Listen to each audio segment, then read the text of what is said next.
Pocas personas han cambiado tanto la historia de Inglaterra viviendo tan poco tiempo. Enrique, duque de Cornualles, apenas sobrevivió 52 días. Nunca gobernó y nunca llegó a comprender el mundo que celebró con entusiasmo su nacimiento. Sin embargo, su muerte desencadenó una cadena de acontecimientos que transformaría para siempre la historia inglesa. Si aquel niño hubiera vivido, probablemente Enrique VIII nunca habría intentado poner fin a su matrimonio con Catalina de Aragón. La ruptura con Roma quizás no habría ocurrido del mismo modo y el destino de figuras como Ana Bolena, María I o Isabel I habría sido completamente distinto. Resulta paradójico pensar que uno de los personajes más decisivos de la historia Tudor fue precisamente un príncipe que nunca llegó a cumplir 2 meses de vida. Para comprender por qué el nacimiento de aquel niño despertó semejante entusiasmo, debemos retroceder algunos meses. El año 1510 terminaba con grandes esperanzas para la joven dinastía Tudor. Enrique VIII llevaba poco más de un año en el trono y su matrimonio con Catalina de Aragón parecía confirmar la alianza entre Inglaterra y España. Ambos eran jóvenes, populares y profundamente enamorados. Sin embargo, todavía existía una preocupación que eclipsaba todas las demás. El reino necesitaba un heredero varón. Aquella preocupación no era infundada. Catalina ya había sufrido un duro golpe. El 31 de enero de 1510 había dado a luz prematuramente a una niña muerta. Durante unas horas, incluso existió la falsa esperanza de que estuviera embarazada de gemelos, ya que el volumen de su vientre apenas disminuyó tras el parto. Solo cuando quedó claro que no existía un segundo bebé, la corte comprendió que la primera oportunidad de asegurar la sucesión se había perdido. Afortunadamente, pocos meses después, la reina volvió a concebir. Conforme avanzaba el embarazo, la confianza regresó lentamente a la corte. Enrique se mostró especialmente atento con su esposa. Deseaba impresionar no solo a Catalina, sino también a los representantes diplomáticos enviados por Fernando el Católico y por el joven Carlos de Habsburgo, futuro emperador Carlos V. El nacimiento del esperado heredero tendría un enorme significado político para toda Europa. Antes de que Catalina se retirara a la tradicional cámara de parto, Enrique organizó una serie de entretenimientos destinados exclusivamente a ella. Eran auténticos espectáculos cortesanos, concebidos para distraer a la reina durante las últimas semanas de embarazo y demostrar la riqueza y el refinamiento de la corte inglesa. En una de aquellas representaciones, el propio Enrique apareció acompañado por 15 caballeros vestidos con jubones de terciopelo púrpura y carmesí. Llevaban gorros de terciopelo blanco, adornados con damasco dorado y rematados con grandes plumas blancas. Tras interpretar diversas danzas, abandonaron la sala para dar paso a músicos y nuevos grupos de caballeros disfrazados con llamativos trajes de satén amarillo y plata. Todos llevaban máscaras, fingiendo ocultar su identidad, aunque nadie dudaba de quién era el caballero más alto del grupo. Después aparecieron las damas de la corte, vestidas con magníficos trajes de satén carmesí bordados con granadas de oro, el emblema personal de Catalina. Bailaron con los caballeros mientras toda la corte contemplaba el espectáculo. Al finalizar la danza, las damas retiraron las máscaras de los caballeros para revelar sus identidades. Según las crónicas, todos los presentes elogiaron al rey por el esplendor de la representación, algo que complació enormemente a Enrique. Poco antes de Navidad, la reina asistió a misa por última vez antes del parto. Después ofreció un banquete para damas y caballeros en su gran cámara. Se sirvieron vinos especiados y cuando terminó la velada, 2 importantes nobles acompañaron ceremonialmente a la reina hasta la puerta de sus aposentos. Allí, Catalina se despidió oficialmente de todos los hombres de la corte. A partir de ese momento, desaparecería de la vida pública hasta después del nacimiento del niño. La antigua costumbre inglesa exigía que la reina permaneciera completamente aislada en la llamada Lying in Chamber, la cámara de parto. Ningún hombre podía entrar en aquella habitación, ni siquiera el propio rey. Todo cuanto necesitaban las damas era depositado fuera de la puerta, para que ellas mismas lo introdujeran en el interior. La estancia se preparaba cuidadosamente siguiendo antiguas tradiciones. Las ventanas permanecían cubiertas para crear una atmósfera de penumbra. Los muros se adornaban con tapices que representaban escenas agradables de amor y caballería, evitando cualquier imagen que pudiera provocar miedo o malos pensamientos en la madre. Incluso se introdujo en la habitación la pila bautismal procedente de Canterbury. Si el niño nacía en peligro de muerte, debía poder ser bautizado inmediatamente. Mientras Catalina esperaba el momento del parto, Enrique continuaba pendiente de cada noticia que llegaba desde el interior de la cámara. Finalmente, en la mañana del 1 de enero de 1511, llegaron las noticias que toda Inglaterra esperaba. Catalina había dado a luz a un niño sano. Edward Hall describió aquel momento con enorme sencillez, pero reflejando perfectamente la alegría que recorrió el reino. El día de Año Nuevo, el 1 de enero, la reina dio a luz a un príncipe, para gran alegría del reino. En honor suyo se encendieron hogueras y en diversas calles de Londres se colocaron recipientes llenos de vino para todo aquel que quisiera beber, mientras se organizaron procesiones generales para alabar a Dios. Aquellas pocas líneas resumen perfectamente el ambiente que se vivía en Inglaterra. Las campanas comenzaron a repicar. Las hogueras iluminaron Londres. Los cañones de la torre dispararon salvas en honor del recién nacido. Por orden del rey, se distribuyó vino gratuitamente entre la población para brindar por la salud del príncipe. La comadrona recibió una importante recompensa económica por haber asistido con éxito al parto. Enrique apenas podía contener su felicidad. Poco después, emprendió una peregrinación al santuario de Nuestra Señora de Walsingham para agradecer personalmente a Dios el nacimiento de su heredero. Resulta un detalle muy significativo, pues muestra a un Enrique profundamente católico, muchos años antes de romper con la Iglesia de Roma. El niño recibió el nombre de Enrique, como su padre y como su abuelo, Enrique VII. Desde el mismo instante de su nacimiento, fue proclamado Duque de Cornualles, título reservado automáticamente para el heredero varón del soberano inglés. Nadie dudaba de que muy pronto sería investido también príncipe de Gales y que algún día reinaría como el tercer monarca Tudor. En la intimidad de la cámara de parto, Catalina contemplaba cómo sus damas lavaban cuidadosamente al pequeño príncipe antes de envolverlo en las tradicionales bandas de lino. Después, fue depositado en una extraordinaria cuna de madera pintada que medía casi 1,5 metros de largo. Estaba decorada con plata dorada y equipada con grandes hebillas destinadas a sujetar firmemente el fajado del bebé, siguiendo las costumbres de la época. Cuando la reina estuvo suficientemente recuperada, su cama fue trasladada a la cámara de presencia para que pudiera recibir las felicitaciones oficiales.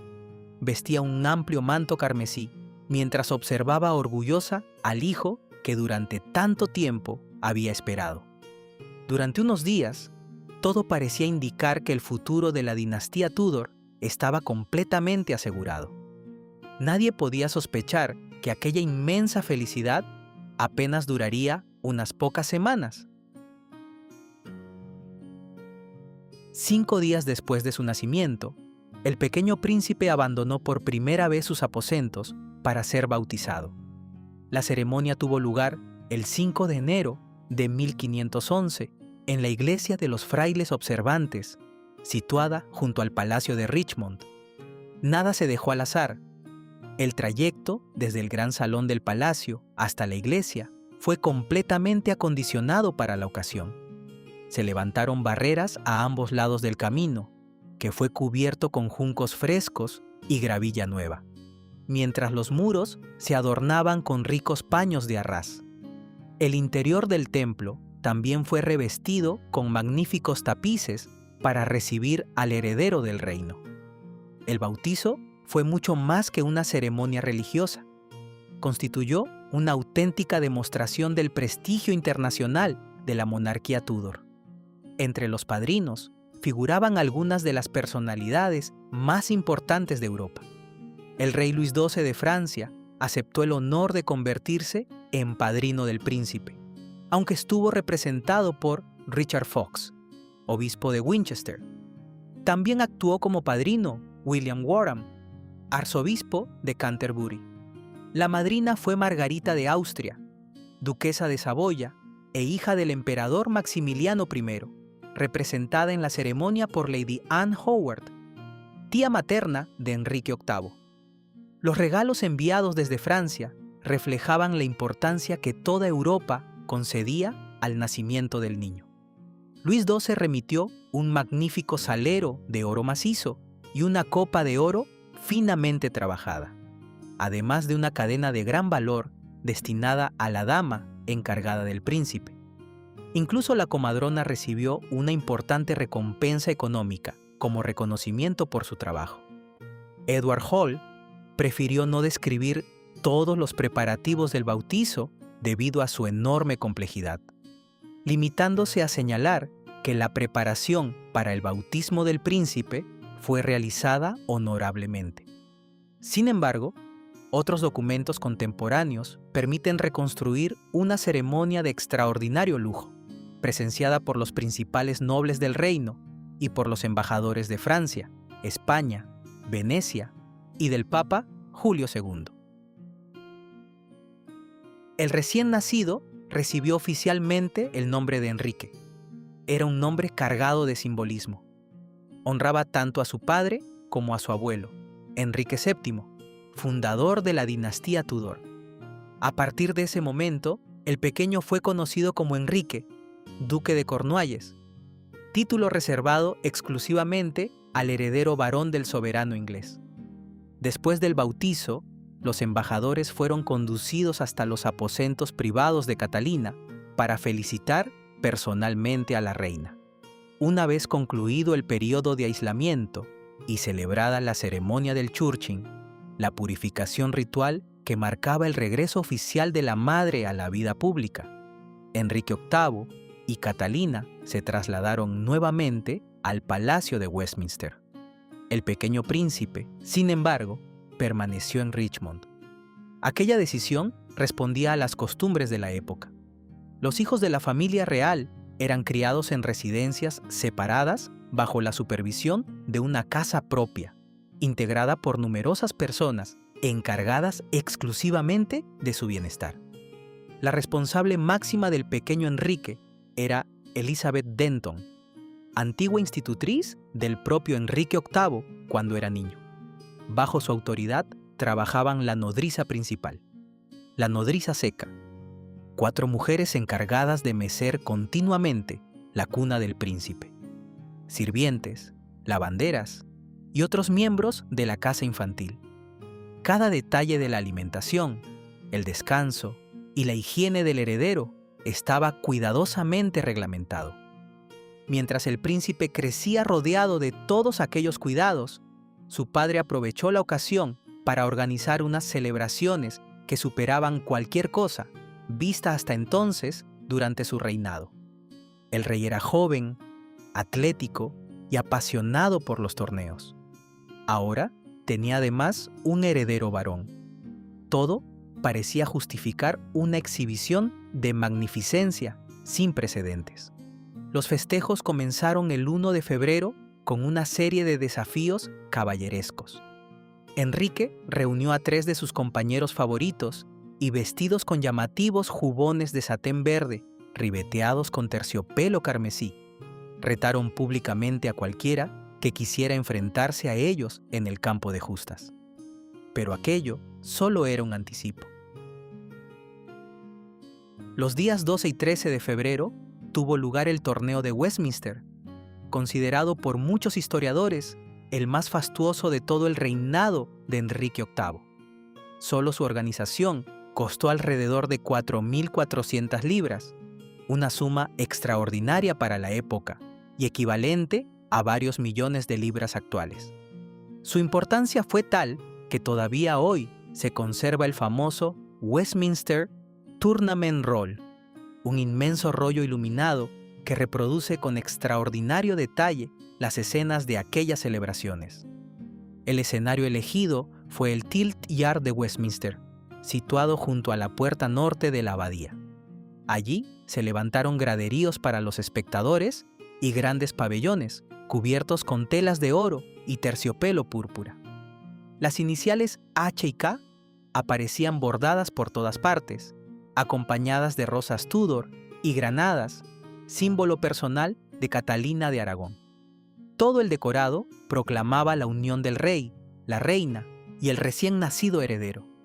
La propia Catalina presidía el espectáculo desde un magnífico palco revestido con tela de oro. Hacía muy poco que había completado la ceremonia del churching, por lo que aquella era su primera gran aparición pública desde el nacimiento del príncipe. Vestida con enorme elegancia, contemplaba orgullosa los festejos organizados en honor de su hijo. Entonces comenzó uno de los espectáculos más sorprendentes de toda la celebración. Un enorme carro alegórico apareció lentamente sobre el campo de torneo. Representaba un bosque encantado lleno de árboles, flores y hierbas. En el centro se levantaba un gran castillo completamente dorado. El conjunto era arrastrado por dos animales fantásticos, un león cubierto con damasco de oro y un antílope revestido de damasco plateado con grandes cuernos dorados. Mientras el público observaba maravillado aquella construcción, los laterales del castillo se abrieron de repente.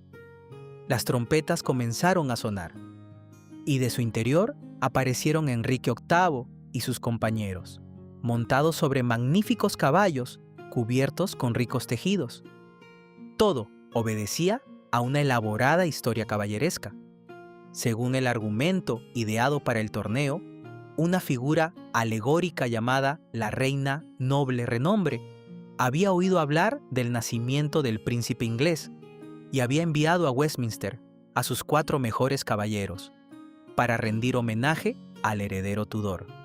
Enrique VIII asumía el papel de corazón leal, cœur loyal, mientras sus compañeros representaban personajes llamados deseo valiente, buen querer y pensamiento alegre.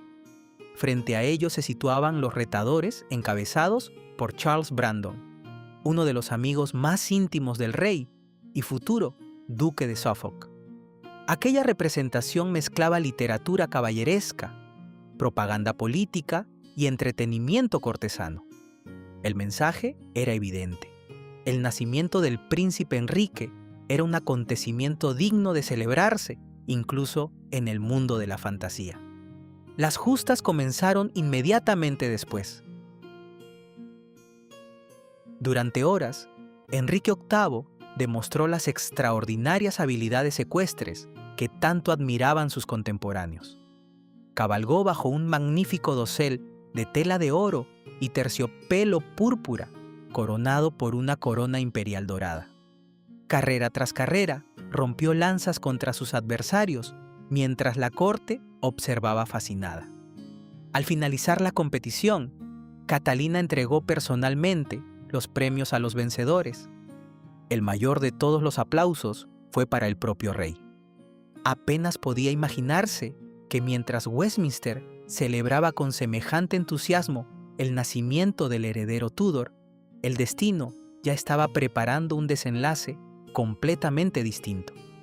Solo faltaban 10 días para que toda aquella alegría se transformara en una de las mayores tragedias de la dinastía Tudor. Y es que la felicidad de la familia real apenas duró unas semanas. Mientras Londres seguía comentando el esplendor de los torneos de Westminster y la corte continuaba convencida de que el futuro de la dinastía estaba asegurado, el pequeño Enrique permanecía en Richmond rodeado de todos los cuidados que correspondían al heredero del reino. Nadie podía imaginar que aquellos serían los últimos días de su brevísima existencia. El 22 de febrero de 1511 llegó la tragedia. Enrique, duque de Cornualles, murió en el Palacio de Richmond cuando apenas contaba 52 días de vida. Ninguna fuente contemporánea registró la causa de su muerte. Algunos historiadores modernos han sugerido una infección respiratoria. Otros creen que pudo tratarse de un caso de muerte súbita del lactante. Sea cual fuere la causa, la desaparición del pequeño príncipe supuso un golpe devastador para la familia real y para toda la dinastía Tudor.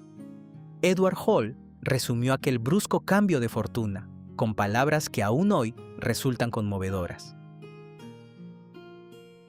Después de esta gran alegría vino un triste acontecimiento, pues el joven príncipe, que había nacido el pasado día de Año Nuevo, el 22 de febrero, víspera de San Matías, partió de este mundo en Richmond.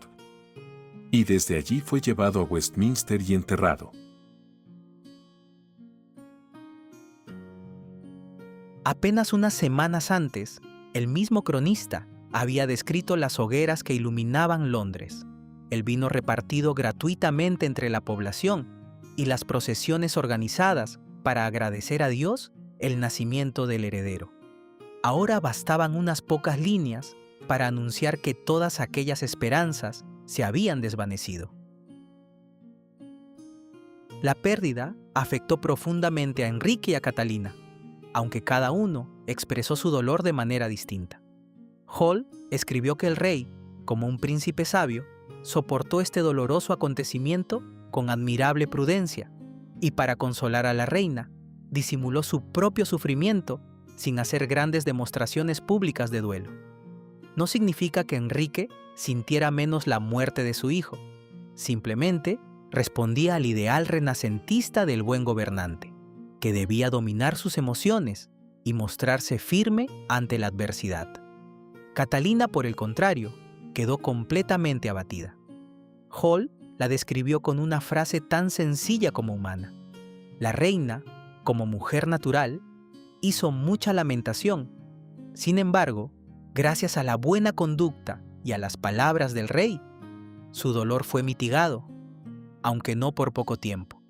Aquella imagen de la joven reina llorando al hijo que durante tan poco tiempo había sostenido en sus brazos constituye uno de los episodios más conmovedores de toda la historia Tudor. Conviene recordar que en ese momento nadie pensaba que aquel matrimonio estuviera destinado al fracaso. Enrique tenía apenas 19 años y Catalina 25. Ambos eran jóvenes y todavía confiaban en que Dios les concedería otros hijos. De hecho, las fuentes contemporáneas coinciden en que el rey se mostró especialmente atento con su esposa durante aquellos días y trató de aliviar su sufrimiento en todo lo posible. Como dictaba la etiqueta de la corte, ni el rey ni la reina asistieron personalmente al funeral. La ceremonia quedó en manos de sus principales servidores. El pequeño ataúd fue trasladado desde Richmond hasta el río Támesis, donde 3 barcazas cubiertas con paños negros esperaban para conducirlo hasta Westminster. Todos los participantes vestían de luto. Acompañaban el féretro caballeros que portaban los estandartes reales y religiosos, numerosos servidores y un grupo de 180 pobres contratados para rezar por el alma del pequeño príncipe durante todo el recorrido. Mientras las embarcaciones avanzaban lentamente por el Támesis, el cortejo iba acompañado por cirios encendidos, cánticos y oraciones. Era el mismo río que apenas unas semanas antes había servido para transportar mensajes de celebración y preparativos para las fiestas del nacimiento. Ahora conducía en silencio el cuerpo del heredero que toda Inglaterra había celebrado con tanta alegría. Al llegar a la abadía de Westminster, los monjes recibieron el pequeño féretro entre rezos solemnes. El coro había sido cubierto con telas negras y tras las ceremonias correspondientes, el ataúd fue depositado en el lado norte del santuario, junto a la entrada de la capilla de San Eduardo el Confesor. Allí descansó el hijo que durante apenas 52 días había representado el futuro de la monarquía inglesa. Con el paso de los siglos, el lugar exacto de su sepultura terminó perdiéndose. No existe una lápida visible que recuerde al pequeño Enrique.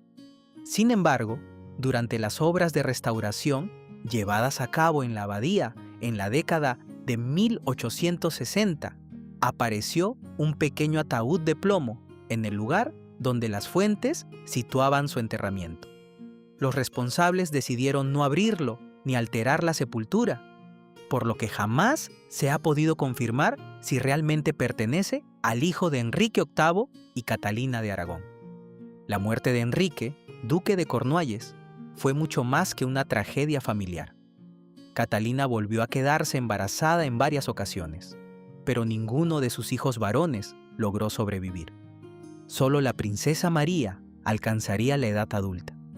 Con el paso de los años, la obsesión de Enrique VIII por obtener un heredero masculino acabaría desencadenando la llamada Gran Cuestión del Rey, la ruptura con Roma y una transformación religiosa y política que cambiaría para siempre la historia de Inglaterra.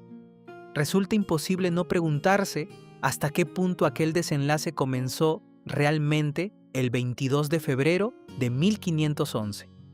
¿Habría buscado Enrique VIII poner fin a su matrimonio con Catalina si su hijo hubiera sobrevivido?